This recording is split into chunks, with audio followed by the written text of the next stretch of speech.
Hi everybody, I'm Gio, and welcome back to my channel.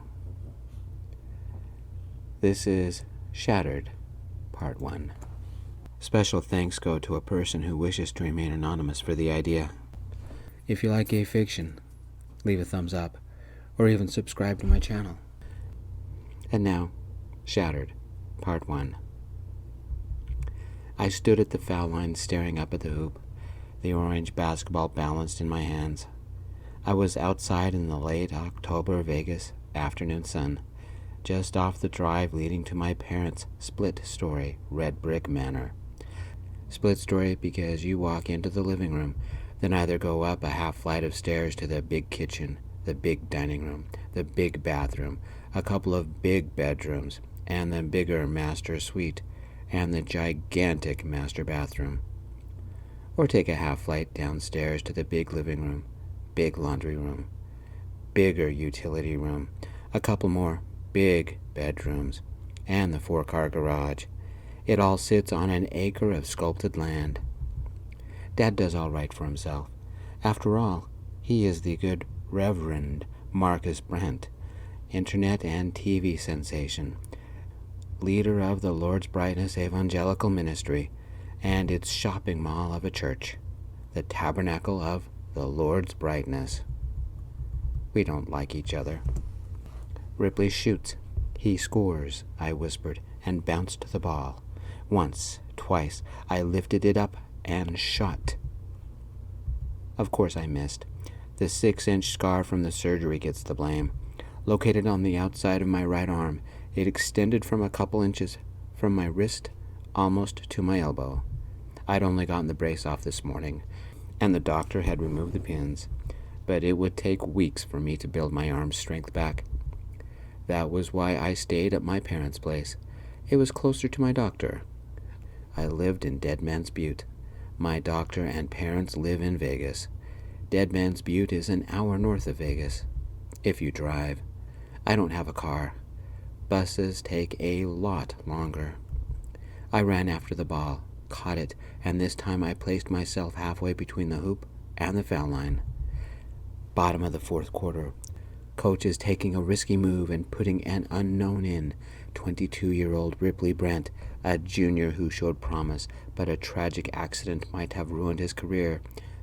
Does Ripley have a chance after his surgery? I whispered. Can the former high school basketball star make this shot and save the game? He shoots. The crowd goes wild. I shot the ball. Of course I missed. I jogged after the ball, caught it, and performed a perfect layup. That also missed. My arm doesn't have the strength, or the speed, or the dexterity, or the tan. 8 weeks in a cast left my skin zombie gray. My arm does have the constant ache that the doctor promised would go away.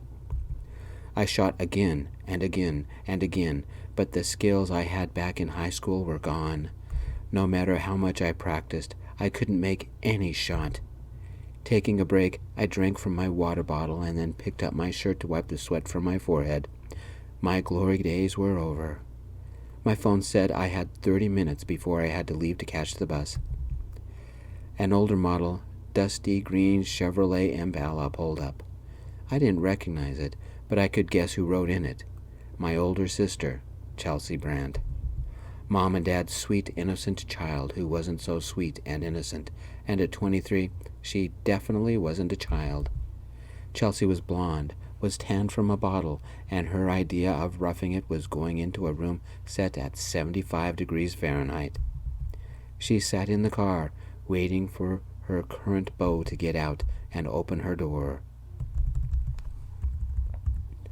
Some overly obedient guy climbed out of the driver's seat and walked over to the passenger side, and with a polite smile helped my sister out of the car. Chelsea liked her men dumb and servile. Have I ever had a fantasy about dating my sister's sexy boyfriend? I didn't, until now. About 6'2", brown hair made brassy by being in the sun, green eyes, and his tan was natural.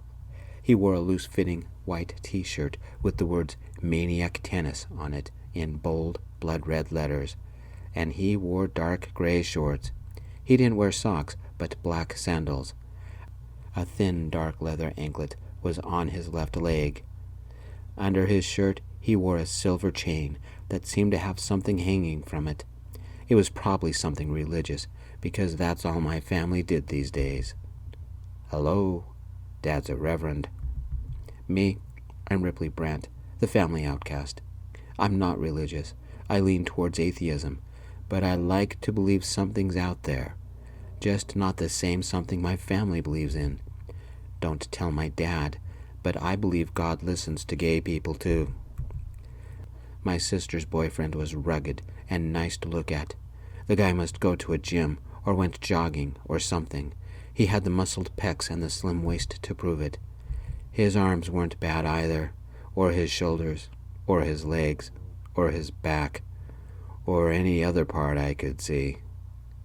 If he's dating Chelsea, he won't have a brain, and he won't be nice to be around. I picked up the ball and shot again. It went in. Stunned, I stared at the bouncing ball.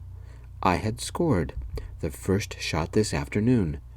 I can't believe it. Maybe there's some life in my arm after all. I shot again. And missed. Ripley, put your shirt on, Chelsea yelled, pretending to be a good girl. You know what Dad says about modesty.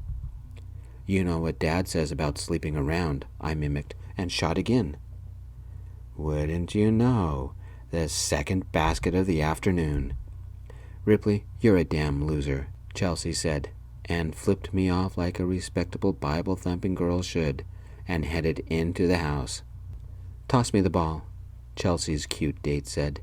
Name's Benjamin Smith. Ripley Brandt, I said. I hustled and grabbed the ball, then bounced it to the other guy. Up close, he smelled of something nice, expensive, and musky.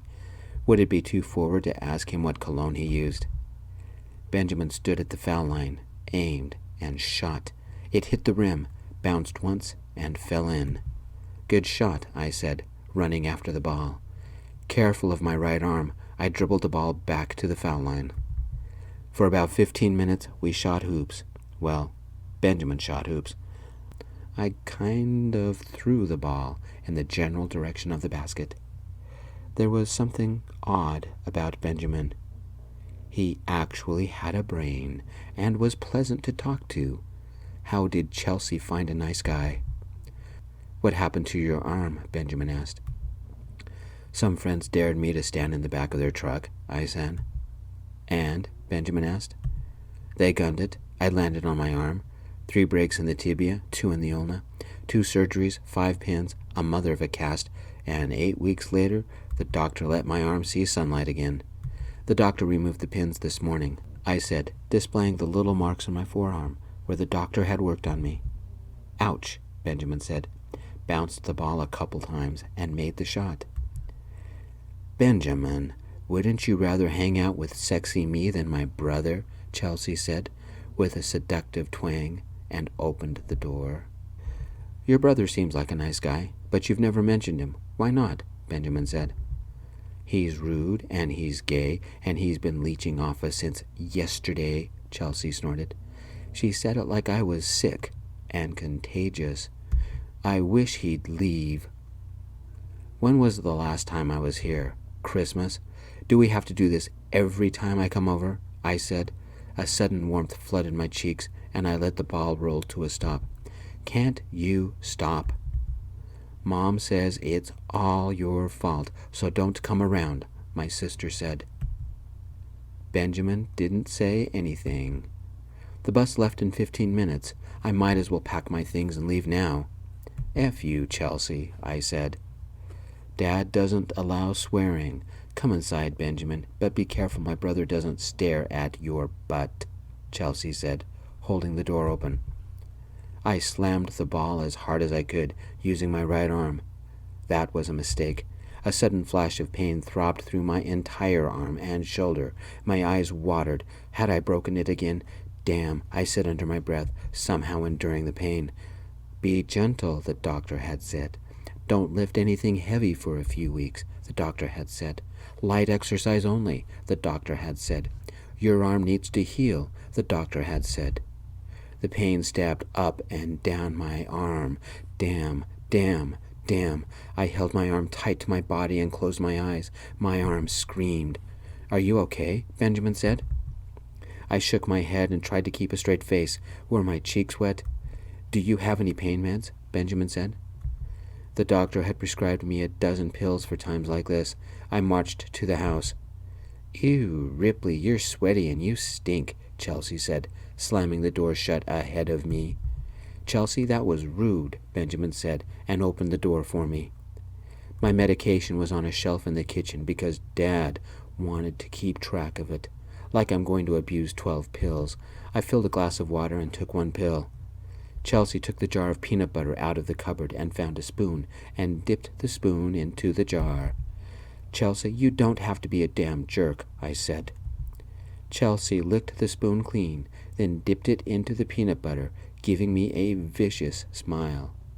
Mom, Ripley swore at me and called me a jerk. I didn't do anything. Grow up, Chelsea. You're 23, I yelled, put the remaining pills back in the cupboard, and left the kitchen.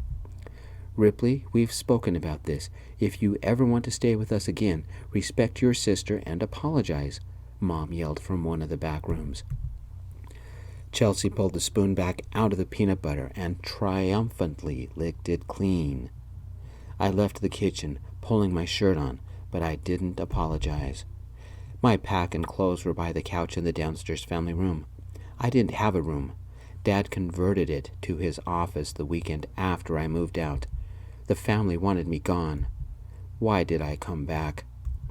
I hurriedly threw my clothes into my suitcase, sealed it shut, and called for an Uber. I was in luck. One was in the area. As I hiked to the front door, Benjamin followed me. Where are you going? He asked. Home, by way of Uber and the bus, I said. Benjamin, I'm lonely. Come cheer me up, Chelsea yelled from the kitchen. Would you like a ride? Benjamin asked. Benjamin, don't you dare talk to my brother, Chelsea yelled. Thanks for the offer, but I'm a big boy, I said. I gave Benjamin a half smile and walked out the front door, pulling my suitcase with me, and into the Vegas late afternoon heat. If all went well, I'd be back in the Butte about 7 tonight. As I walked down the long cobblestone drive, past the black BMW and the new Corvette, both leased, Mom ran after me in her Valentino silk scarf neck blouse and salon-perfect hair, her white flats clicking on the stones. Ripley, wait up a second. There was a kind of hesitation about her voice. I'm leaving, Mom, so your life can be perfect again, I said. Mom paused before replying. You never said goodbye. She didn't act like this the last time I came by. There must be something more on her mind. You and Dad always preferred I left quietly, so you didn't have to explain my presence to your friends, I said, trying to be polite. Mom took a deep breath and plastered on an insincere smile and stayed 6 feet away from me. Your dad is going to receive an award at a charity dinner given by the community council. They want the whole family present, including you. What's the award? I asked, but I didn't stop walking. Humanitarian of the Year, and we will receive a specialized plaque to hang in the church, Mom said. It would mean a lot to your father if you would come. Don't lie, Mom. The last time Dad spoke to me was Christmas. Not last Christmas, but the one before that, and this week I had to beg so I could stay here 2 days while I saw the doctor. None of you want me around, I said. Mom shifted weight from one foot to the other, then stepped back. She didn't look at me. Dad's trying to make points with somebody, I said. This isn't at all about loving your gay son. We need you at that ceremony, Mom said, speaking fast. The community council thinks that if you hand your father the award, his ratings will improve. Because I'm gay? I asked. Mom nodded. She folded her arms, but something about her remained remote. Your father's approval rating is slipping. The attendance at the church is dropping, and fewer people are watching your dad's videos. He's not making as much money as he did. It's your fault because we're not perceived as being a loving family. So you need me to make Dad look politically correct so you can keep being rich? I said. Find an actor. Ripley, please understand, we have bills and expectations, Mom said. 7 years of telling me that being gay makes me a lesser person, a sinner, unloved by God, that I'm sick and contagious, that I'm not part of the family. Now that it's convenient, you want to use me? Somebody's a hypocrite. No, I have my pride. Is your pride worth causing our family distress? Mom said. Do you mean it's my fault that you have a problem with your gay son? I said. The Uber pulled up to the curb and the trunk latch popped. I put the suitcase into the trunk and climbed in the back seat. My family wanted to use me. Something sad clogged my chest and I stared out of the window. The Uber driver tried to make conversation, but eventually turned the radio on to fill the silence as we drove to the bus station. Driving to the Butte normally took an hour. Buses are slower. It was after 7 when I arrived at the Butte, and I called my roommate, Jeff, to come get me. The Saguaro diner wasn't too crowded, and I treated Jeff to a burger and fries. Then we went home. Jeff wasn't gay, but he didn't mind me bringing a guy over, like I didn't mind him bringing a girl over. We even double dated on occasion. It was sort of an unwritten rule that we accepted each other's lifestyle, but we kept some details private. I did tell Jeff about my stay at my parents', and how my family wanted to use my gayness to make points. Jeff fell on the couch and turned the TV on before replying. Your family is too complicated. Come join mine for Thanksgiving. I have a cousin you might like, and if you hit it off, you owe me a finder's fee. I went to the complex's laundromat to catch up on my laundry and lounge in the pool until my fingers got all wrinkly. It gave me a chance to call some friends and swim laps. Tomorrow it was back to school and work and real life. I had just switched my whites to the dryer and was sorting through my newly dried darks when a text came from Jeff. You have a visitor, some guy I've never seen before, says his name is Benjamin Smith. Wasn't that Chelsea's boyfriend? It's an hour's drive from Vegas. What would he be doing here? How did he get my address? I texted back. Still fighting with laundry. Send him down. I was putting some black polo shirts on hangers. I work as a weekday evening chef at the Butte Steakhouse, and that's our uniform, when a subtle musk cologne made me look around. Brown hair made brassy by the sun, a natural tan, and sexy green eyes. Could he hear how fast my heart was beating? It was Benjamin, all right. Inwardly, I blew a breath out and remembered every story I had read about some guy falling in love with his sister's sexy boyfriend. Outwardly, I took one of the black polo shirts and shook it out before placing it on a hanger. I tried to act casual, but I smiled when I saw him. Things like this don't happen to people like me. Hey, Benjamin said, you took off pretty quick. Me and my family don't get along. It might have something to do with how they feel about a gay son, I said. What are you doing in the Butte? I wanted to talk to you again, without Chelsea yelling about what kind of degenerate you are, or your mom hovering around, making sure Chelsea and I didn't do anything inappropriate. As an icebreaker, I brought gifts, Benjamin said. He held out my pill bottles and grinned. How did you get these? I asked, taking the pill bottles. You left them in the cupboard, and they had your address on them, so I decided to come see how the family outcast lives, Benjamin said. That made me chuckle, and I said, thanks for bringing my medication, but why? I'd like to say it's because you're cuter than your sister, or I felt a little sorry for you with the way your family treated you, but the truth is, I had fun playing basketball, and I wanted to get to know you, Benjamin said. But you're dating my sister, I said. Benjamin gave me a brief smile and shrugged. I was. When I saw how she treated you and how your mom acted, I wondered how long it would be before they treated me that way. So I grabbed your meds and took a chance that maybe you'd say yes to getting a pizza tonight. What would Chelsea think? I asked. She kind of dumped me when I told her that you were sexier than she was. I don't care to see her again, but I want to see you and see if something develops. So, what do you say? Pizza? A beer or two? Swap stories. I'm buying, Benjamin said. I couldn't help but smile at his deep green eyes and casual confidence. I have classes in the morning, so we can't make it too late. It sounds fun to me. Classes? Your sister didn't say anything about that, Benjamin said. I take classes from the University Extension program in the Butte. They have a trade school with an excellent job placement record. I'm studying to be an electrician. I shift from taking classes to an apprentice journeyman next fall, and 2 years later, if I'm lucky, I can officially climb the ladder and install a ceiling fan, I said. Benjamin smiled. I guess you're a man climbing the ladder to fame and fortune. Good for you. I smiled at his pun. Once my laundry was done, we went back to my apartment, and I changed into something date-worthy. A black long-sleeve button-down that breathed and wouldn't show sweat and would hide the scar on my arm.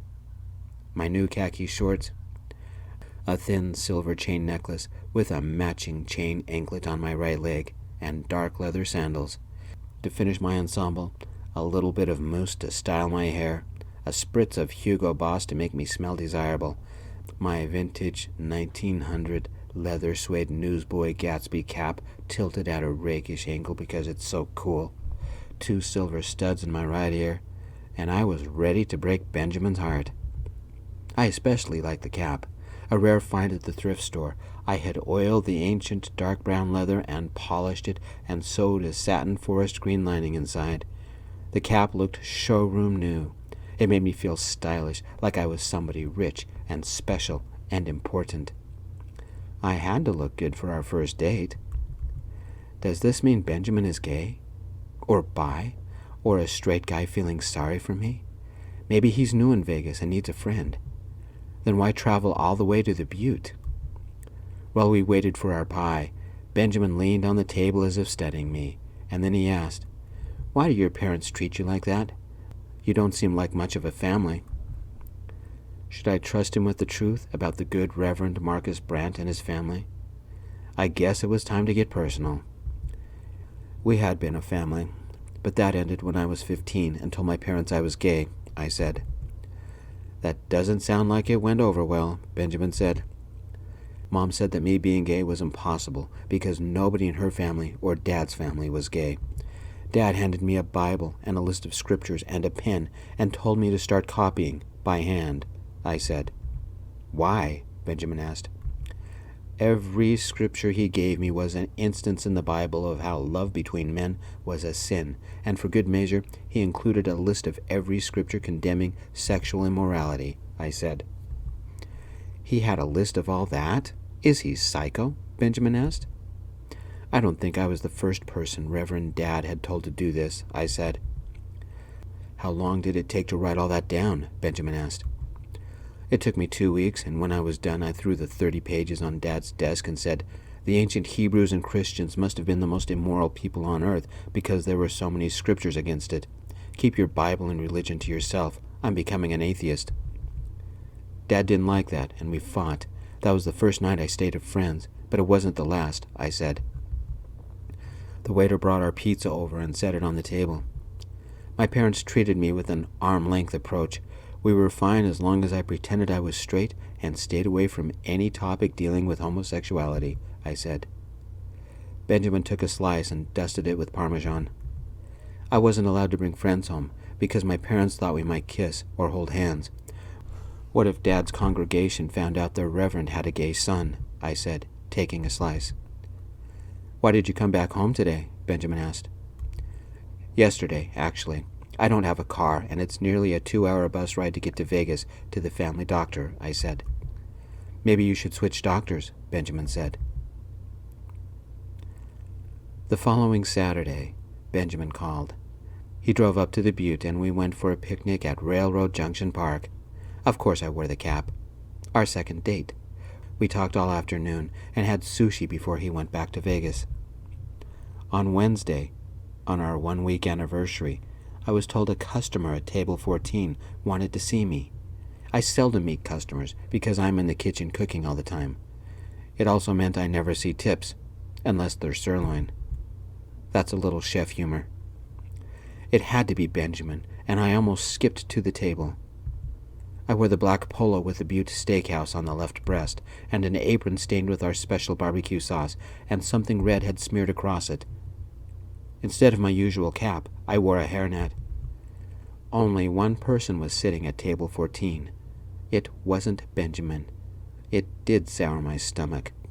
It was the television and internet evangelical Reverend Marcus Brandt. Dad. I walked up to the table and folded my arms, but didn't say anything. Dad had a plate of half-eaten ribs in front of him, a bowl of our special dipping sauce, and the remains of a side salad. Dad stared at me. Did he even recognize me? I kept our conversation professional. Problem with the meal, sir? No, I requested to see Ripley Brandt, not the chef who cooked my meal, Dad said. One and the same, Dad, I said. You'll need to make this fast because I have a lot of work to do. Dad inhaled and gestured to the seat opposite him. I tried calling. Last I checked, we weren't talking, I said, refusing to sit down. Dad nodded a couple of times. Your mother asked you to present a humanitarian award to me. You said no. You will reconsider. Issue reconsidered, and it's still a no, Dad, I said. Let me be honest. My hardline stance is causing ripples among my followers, and a lot are heading to other churches, all because I teach the Bible as written. We're losing revenue, and that is affecting a lot of programs. Even though I disagree with them, our community council sees this as an opportunity to reverse that trend. They want a softer approach, Dad said. They want my gay son to present the award in order to solidify our membership. Dad said the word gay as if he had eaten a bug and had to spit it out. So you can keep your house and your cars and your fancy clothes, I said. No, Dad, I'm not doing it. We've had our differences, Dad began. You've avoided talking to me for years because I don't fit into your vision of God, of love, of what a son should act like. How many times have you told me that God won't love me because of the way I am? How many times have you told me that I'm a sinner who will go to hell? How many times did you make me copy every scripture against homosexuality? I have learned that God loves me. I've learned that I'm okay with who I am, and that my idea of love is just as valid as yours, maybe more. No, Dad, I don't respect you, I don't love you, and I'm not going to help you. Don't you see that your stubbornness is causing all the problems? Look at this from your family's point of view, Dad said. Why? You never saw it from my point of view, I said. I've got work to do. Enjoy your dinner. I went to the kitchens and, though I had a ton of work, I kept fuming about my dad. I kept reliving the years since I had come out, how my parents had tried to hide me so their precious flock wouldn't learn our family's dark secret, my family's secret shame. But not mine. I had learned to be proud of who I was. When our family's little secret did come out, people said, "Oh, you poor man," to my dad, and "It must be so hard," to my mom. My favorite, I had overheard a well-meaning, upstanding member of the congregation, Mrs. Livingstone, one of the leaders of the community council, tell my parents, God sends difficult challenges to the most righteous. And Mom responded, "You have no idea the pain we've suffered. When Ripley told us he was, well, it's okay, dear. You can say the word homosexual. We're both adults," Mrs. Livingstone said. Mom placed a hand over her mouth and gasped, "Ripley destroyed our world."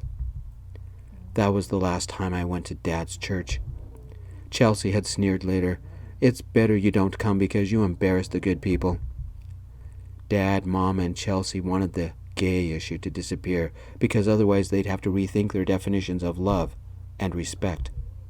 My parents couldn't kick me out of the big, expensive house because that would look bad. So when I was 18, Mom and Dad said, "Since you won't live by our rules, you have 6 months to find your own place." What were the rules? Make your bed and don't be gay. Once I was gone, a lot of difficult issues could be resolved, like how fast they could convert my room into an office so I couldn't come back. They didn't want me around, until Dad's hardline religious stance caused him to lose money. Evidently, that's my fault too. I got home at a little past 11 and finally had time to check my messages. Chelsea had left me a text. It simply said, "Stop being selfish." I had no idea what she meant. I didn't text back.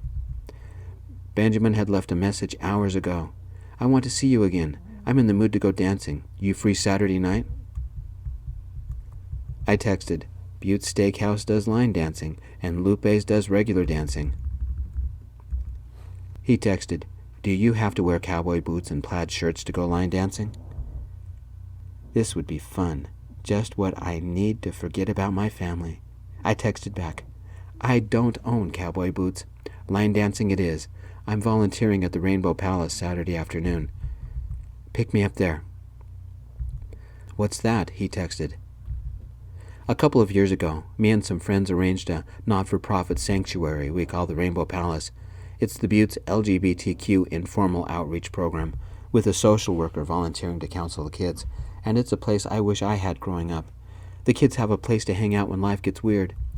Sometimes, high school kids need a friend to talk to, or a place to escape when their parents refuse to understand. The kids have a chance to meet other people who have similar issues. It's only my opinion. Growing up is hard, but growing up gay is harder. Growing up gay in a religious family is hardest," I texted. "Your dad is a reverend. You would know," Benjamin texted. Saturday night. I wore slacks and my black shirt and my vintage cap. Benjamin picked me up a little before 7. I took him on a quick tour of the palace, and then we parked about a half block down from the steakhouse. It was my turn to pick up the check, which I didn't mind, especially since I got an employee discount. "So you've never been line dancing?" I asked, taking Benjamin's hand. He seemed awkward about my holding his hand, but he didn't pull away. After a moment, his fingers curled around mine. Benjamin stared at the sidewalk and didn't say anything. I gave our names to the hostess, and we waited outside. "Earth to Benjamin, you do realize that you have to dance in your underwear on a tightrope," I said. "Sorry, what did you say?" Benjamin asked, and glanced at me. "If you don't want to try line dancing, we can still go to Lupe's," I said. "Line dancing is fine. I've got too much in my mind," Benjamin said. "Do you want to talk about it?" I asked. Yet before Benjamin could answer, my phone buzzed. I had chosen a very special ringtone for my family, the slasher effects from a horror movie. Guess what played? Mom called. I was about to ignore it when Benjamin said, "Go ahead and take that. I've got to run to the bathroom." I watched Benjamin's cute, sexy butt walk off as I answered the call. "Hello?" "Ripley, I'll be blunt. The community council wants you to give your father the humanitarian award, and they are pretty firm about it. They want to show that your father is a kind and loving man," Mom said. "He isn't, Mom," I said. Mom slowly sighed.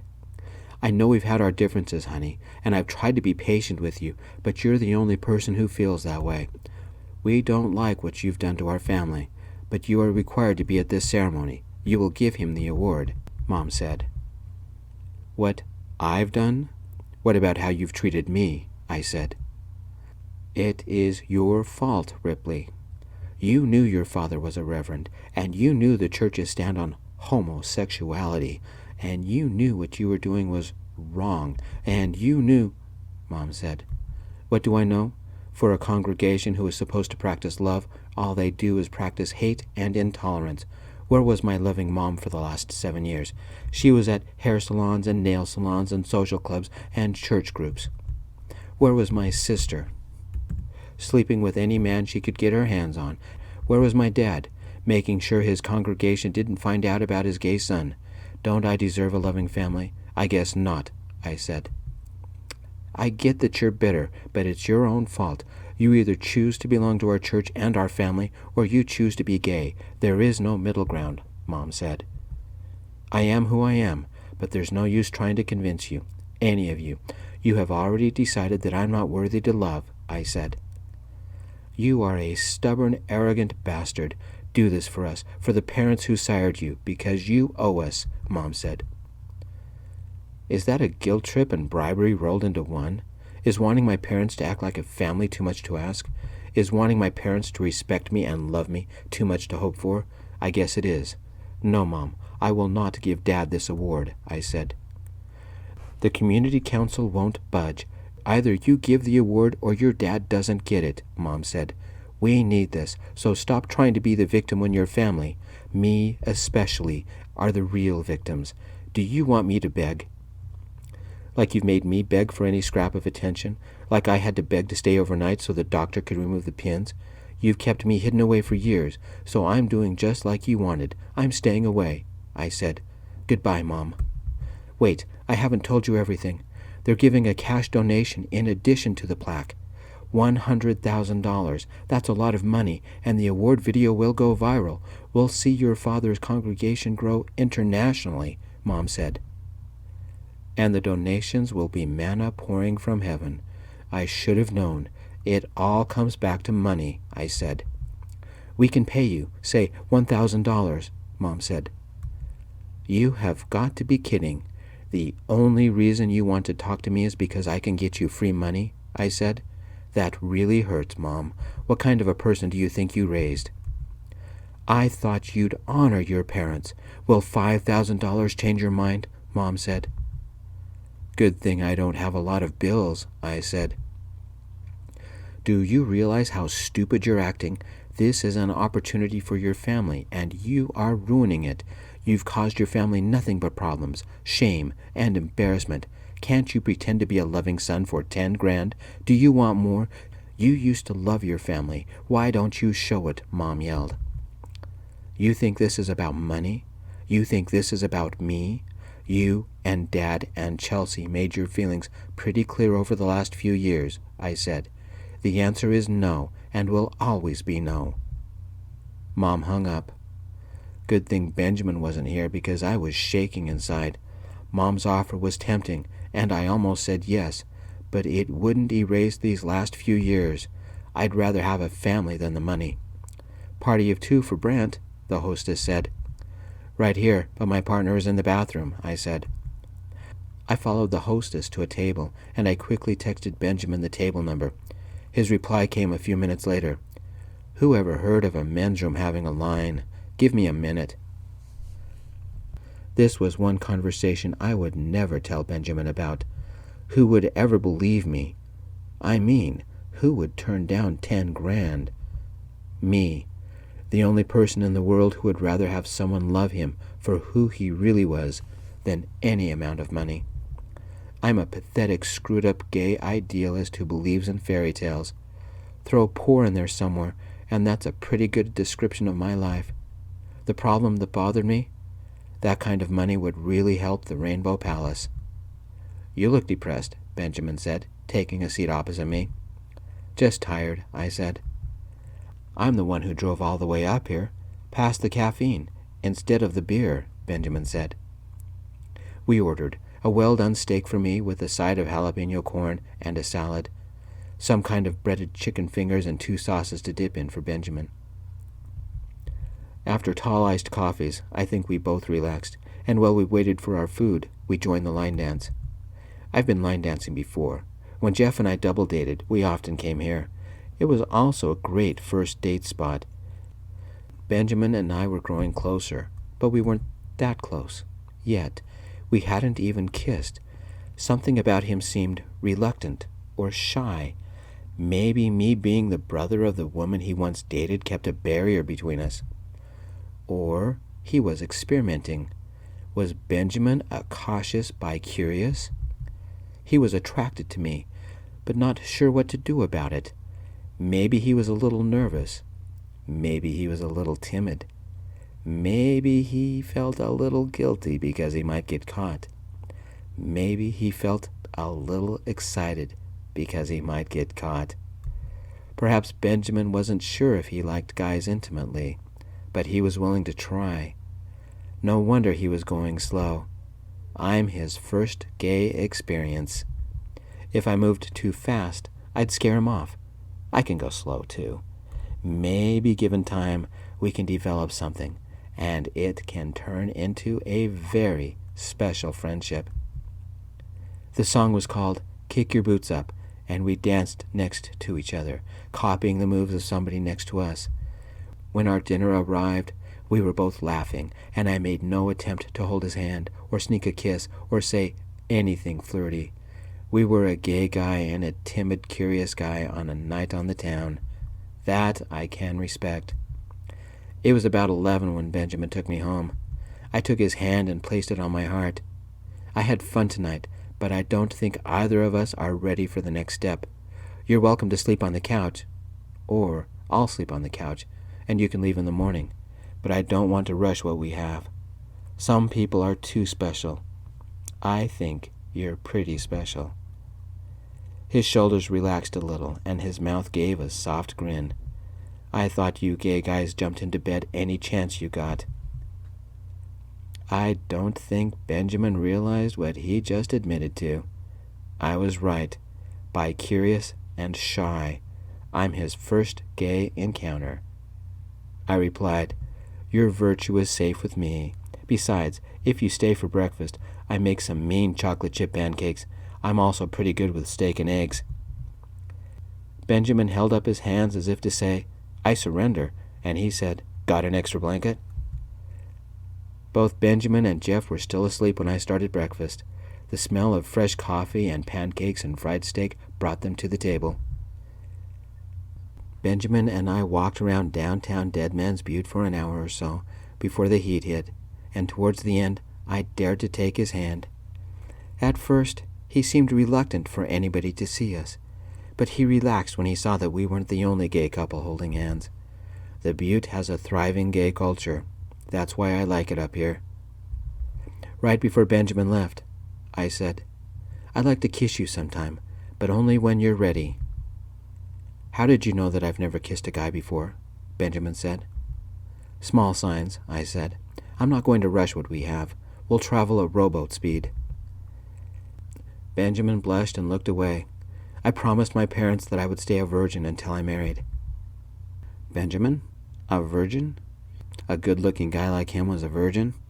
That was probably a lie, but it might be an excuse to keep us from getting too close, too fast. Being with a man both terrified Benjamin and excited him. "I can respect that," I said, keeping a diplomatic face. "I think it's important to set boundaries up front. You don't have to worry about me crossing them. Like I said, we'll move at your speed." Benjamin stared at me, one eyebrow lowered, and he squinted. "You are nothing like your sister." Benjamin leaned in, eyes a little wistful, lips slightly parted.